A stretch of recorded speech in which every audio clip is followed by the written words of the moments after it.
नमस्कार, let's mic के एक बिल्कुल नए जानकारियों से भरपूर शो में आपका स्वागत है जिसका नाम है कॉर्पोरेट दुनिया। ये सिर्फ एक प्रोग्राम नहीं है बल्कि एक खिड़की है उस दुनिया की तरफ जहां बिजनेस की चालें, स्टार्टअप्स की उड़ानें, मार्केट की धड़कनें और कंपनियों के भीतर की कहानियां आपको समझाई जाएंगी आसान, रोचक और भरोसेमंद अंदाज में। आइए सबसे पहले नजर डालते हैं कारोबार की दुनिया की आज की खबरों पर। कॉरपोरेट दुनिया के आज के एपिसोड में हम बात करेंगे भारत कनाडा व्यापारिक संबंधों की, जीएसटी कलेक्शन में सुधार की और टेक कंपनियों में बड़े पैमाने पर कर्मचारियों की छटनी की। लेकिन सबसे पहले चर्चा भारत के शेयर मार्केट में लौटे फॉरेन पोर्टफोलियो इन्वेस्टर्स के भरोसे की। भारतीय शेयर बाजार में फॉरेन पोर्टफोलियो इन्वेस्टर्स यानी एफपीआई ने अक्टूबर के महीने में 14,610 करोड़ रुपए का निवेश किया। इससे पहले एफपीआई ने लगातार 3 महीने तक बाजार से पैसा बाहर निकाला था। रिपोर्ट्स के मुताबिक भारत की मजबूत इकोनॉमी और ग्लोबल मार्केट में पॉजिटिव बदलाव की वजह से एफपीआई ने खरीदारी शुरू की है। एफपीआई ने सितंबर में 23,885 करोड़, अगस्त में 34,990 करोड़ और जुलाई में 17,700 करोड़ रुपए के शेयर्स बेचे थे। यानी पिछले 3 महीने में एफपीआई ने कुल 76,575 करोड़ रुपए बाजार से निकाल लिए थे। लेकिन अब ये सेंटिमेंट पलट गया है। डिपॉजिटरी के डेटा से ये साफ है कि ग्लोबल इन्वेस्टर्स का भरोसा भारतीय बाजार में फिर से बढ़ रहा है। एक्सपर्ट्स का मानना है कि आने वाले हफ्तों में ट्रेड डील्स और कंपनियों की कमाई सीजन फ्लो को तय करेंगे। हालांकि 2025 में अभी तक एफपीआई ने कुल 1.5 लाख करोड़ रुपए निकाले हैं, लेकिन ये इनफ्लो अब उम्मीद जगाता है। कनाडा के प्रधानमंत्री मार्क कार्नी ने कहा कि अमेरिका पर आर्थिक निर्भरता को कम करने के लिए भारत के साथ रिश्तों को फिर से मजबूत करना उनकी रणनीति का हिस्सा है। कार्नी का ये बयान ऐसे वक्त आया है जब कनाडा और भारत के रिश्तों में पिछले कुछ वर्षों से तनाव रहा है, खासतौर से जस्टिन ट्रूडो के कार्यकाल के दौरान। हालांकि 2025 में दोनों देशों के बीच रिश्तों में सुधार देखने को मिला, जिसकी एक झलक G7 शिखर सम्मेलन में भी नजर आई, जहां भारतीय प्रधानमंत्री नरेंद्र मोदी और कार्नी के बीच बातचीत हुई। And those are the discussions we're having, and you can see the traction we're getting. Free trade deal with Indonesia, free trade talks now launched with Philippines and Thailand, two of our largest. We already have free trade through something called the CPTPP with a number of those other economies. A turning point in our relationship with China. Progress which we have been making with India. Not part of these meetings, so I didn't meet directly with Prime Minister Modi here. The foreign minister, other ministers have been meeting with India. That's what we're doing to build our strength at home first and foremost, build these partnerships abroad, reduce our reliance on the United States. It can't happen.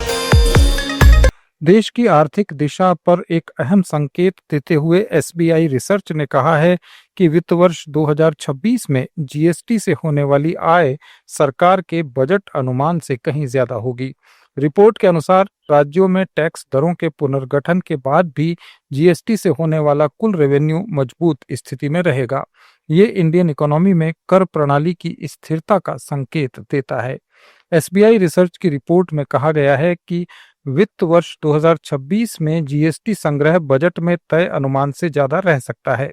Report में यह आकलन GST council की ओर से जारी विकास दर के अनुमानों के आधार पर किया गया है। इसमें बताया गया है कि टैक्स दरों में ताजा पुनर्गठन के बावजूद ज्यादातर राज्यों को शुद्ध लाभ मिलेगा।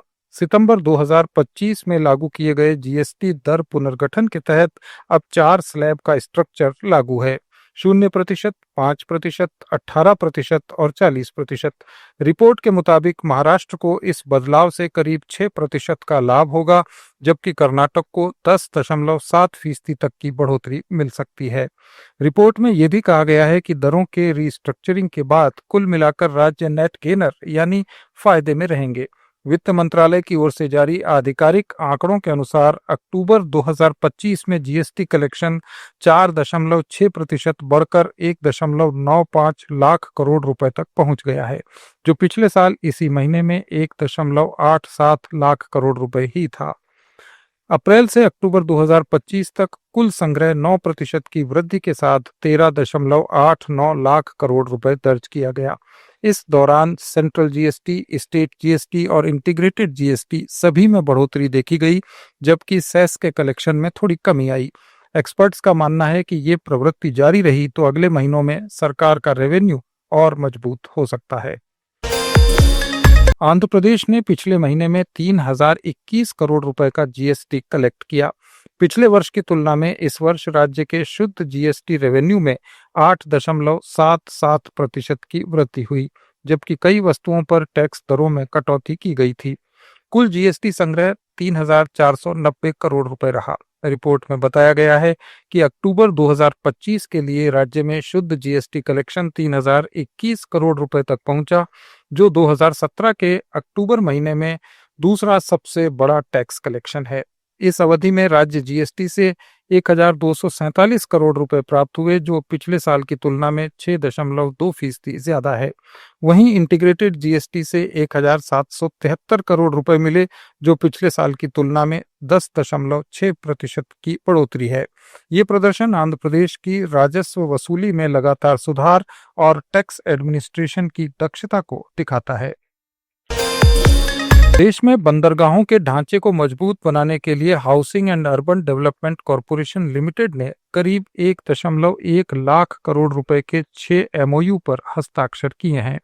हडको ने यह समझौता Shyama Prasad Mukherjee port Kolkata, Visakhapatnam port authority, Paradip port authority Odisha, Jawaharlal Nehru port authority Mumbai, Mumbai port authority और सागरमाला फाइनेंस कॉरपोरेशन लिमिटेड के साथ किया। इन समझौतों से बंदरगाहों के मॉडर्नाइजेशन, कैपेसिटी बिल्डिंग, टर्मिनल के निर्माण और लॉजिस्टिक फैसिलिटीज को मजबूती मिलेगी। देश के समुद्री ढांचे के विकास को प्रोत्साहित करने के लिए आरईसी लिमिटेड और सागरमाला फाइनेंस कॉरपोरेशन ने भी एमओयू पर हस्ताक्षर किए।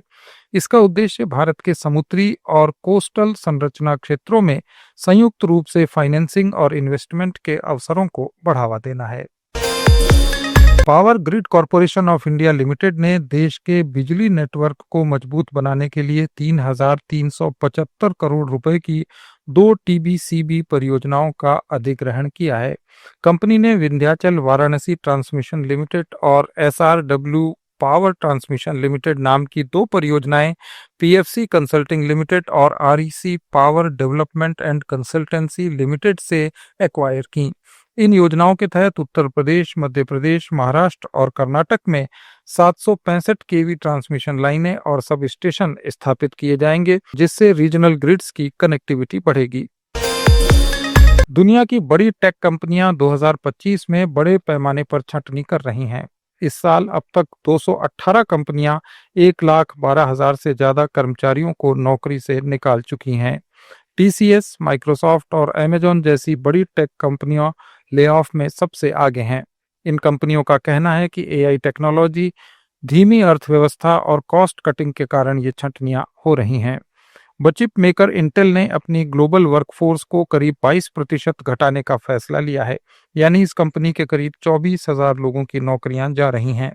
अमेरिका, जर्मनी, कोस्टारिका और पोलैंड में सबसे ज्यादा असर देखा जा रहा है। कंपनी पीसी डिमांड की गिरावट और एआई रेस में पिछड़ने की वजह से ये कदम उठा रही है।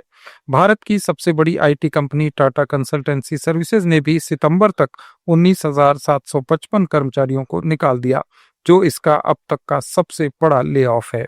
कंपनी ने बताया कि ऑटोमेशन और एआई फोकस के कारण मिड और सीनियर लेवल की पोस्ट्स खत्म की जा रही हैं। टीसीएस का हेडकाउंट अब 6 लाख से नीचे आ गया है। ये थे कॉर्पोरेट जगत के कुछ अपडेट्स। जुड़े रहिए लेट्स माइक के साथ।